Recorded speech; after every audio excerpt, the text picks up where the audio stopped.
लखनऊ से अगली बड़ी खबर सामने आ रही है। समाजवादी पार्टी के गठबंधन में, यानी कि समाजवादी पार्टी के जिन सहयोगी दलों के साथ जिनका गठबंधन है, उसमें रार के संकेत अब मिलने लगे हैं। ओपी राजभर ने शुरू की है प्रेशर पॉलिटिक्स। ये बड़ी खबर आपको बता रहे हैं। प्रेशर पॉलिटिक्स की शुरुआत हो गई है। उत्तर प्रदेश में लोकसभा चुनाव के लिए अखिलेश यादव पर अब दबाव बना रहे हैं।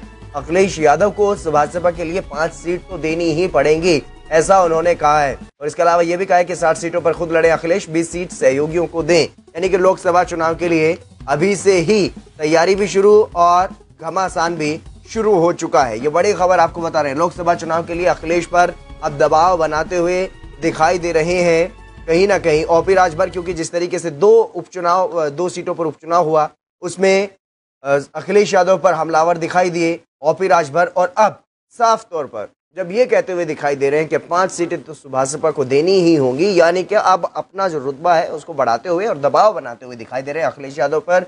और साथ ही साथ जिस तरीके के बयान उनके सामने आते रहे हैं उसको लेकर के भी सवाल उठता रहा है। हालांकि समाजवादी पार्टी के कुछ नेता ये भी कहते हुए नजर आए कि अपनी हैसियत में, अपने औकात में रह करके जो है आदमी को बात करनी चाहिए, सीधे सीधे निशाना नहीं साधा। लेकिन कहीं ना कहीं इस तरीके के जो बयान सामने आ रहे हैं ओपी राजभर की तरफ से, उसको लेकर के इनकी तरफ से ये बयानबाजी जो है वो की जा रही है। और अब ओपी राजभर की तरफ से कहीं ना कहीं ये जिस तरीके की प्रेशर पॉलिटिक्स करने की कोशिश की जा रही है, उसमें ये देखने वाली बात होगी कि अखिलेश यादव भी क्या प्रेशर में आ जाएंगे। पुनीत मोहन इसी खबर पर हमारे साथ जुड़ गए अधिक जानकारी के साथ। पुनीत, क्या कुछ पूरी जानकारी ओपी राजभर की तरफ से जिस तरीके की बयानबाजी की जा रही है, दबाव बनाने की कोशिश अखिलेश यादव पर की जा रही है, क्या अखिलेश यादव ओपी राजभर के दबाव में आ जाएंगे? क्योंकि जिस तरीके के उपचुनाव हुए और उसमें सवाल उठे, सभी सहयोगी दलों ने लगभग सभी ने अखिलेश यादव की कार्यप्रणाली पर सवाल उठाए, तो ऐसे में क्या वो दबाव में आ जाएंगे 2024 के चुनाव को लेकर?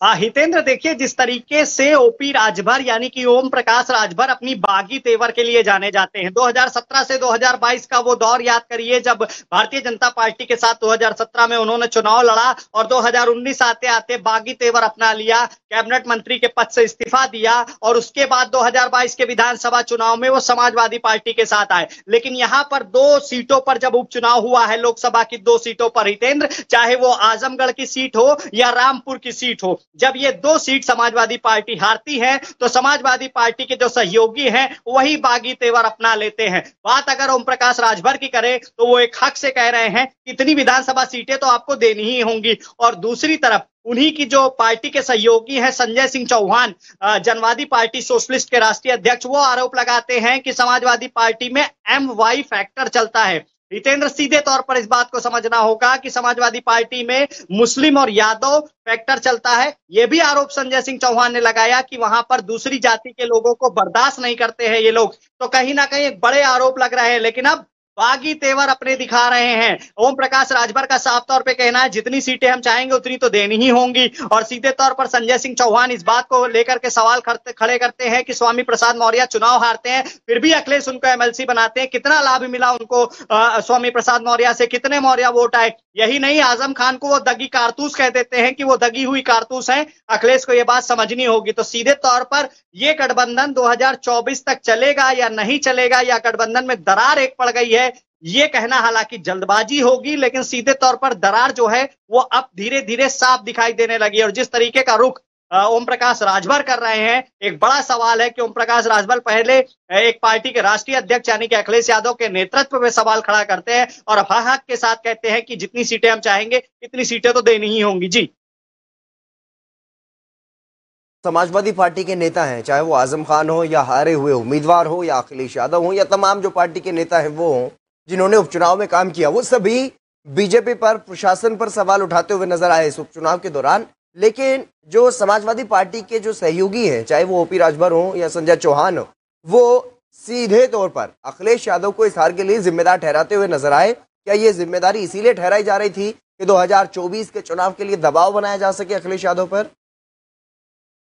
जी बिल्कुल, अगर हम 2024 के लोकसभा चुनाव से इसको जोड़ते हुए देखेंगे तो ये कहना गलत नहीं होगा कि ओम प्रकाश राजभर लोकसभा चुनाव के लिए अखिलेश यादव पर दबाव बना रहे हैं। और कम से कम जहां वो अपना बाहुबल बताते हैं, जहां वो अपने लोगों को बताते हैं, यानी कि पूर्वांचल का एरिया, वहां 5 सीटों पर, लोकसभा की 5 सीटों पर अपने कैंडिडेट चाहते हैं। जाहिर सी बात है कि ओम प्रकाश राजभर ये चाहते हैं कि सुभाषपा के अब सांसद चुनकर के लोकसभा में जाएं, और सुभाषपा जो एक सीधे तौर पर बहुजन समाजवादी पार्टी से बड़ी पार्टी हो चुकी है, सीधे तौर पर उसका और भी जनाधार बढ़े, और इसके लिए वो लगातार दबाव बना रहे हैं अखिलेश यादव पर। एक बात और समझनी होगी कि ओम प्रकाश राजभर चाहते थे कि उनके बेटे को समाजवादी पार्टी एमएलसी में बनने में सहयोग करे, उन्हें एमएलसी बनाए, लेकिन एमएलसी नहीं बनाया गया। यही नहीं, संजय सिंह चौहान जनवादी पार्टी सोशलिस्ट के राष्ट्रीय अध्यक्ष भी चाहते थे कि उनको एमएलसी बनाया जाए। ये बात उन्होंने R9 से बातचीत में भी कही कि मुझसे 2022 के विधानसभा चुनाव में अखिलेश यादव ने वादा किया था कि आप चुनाव मत लड़िए, हम जब सत्ता में आएंगे तो आपको एमएलसी बना देंगे, कोई मंत्री पद दे देंगे। तमाम तरीके की बातें थी, तमाम तरीके के वादे थे,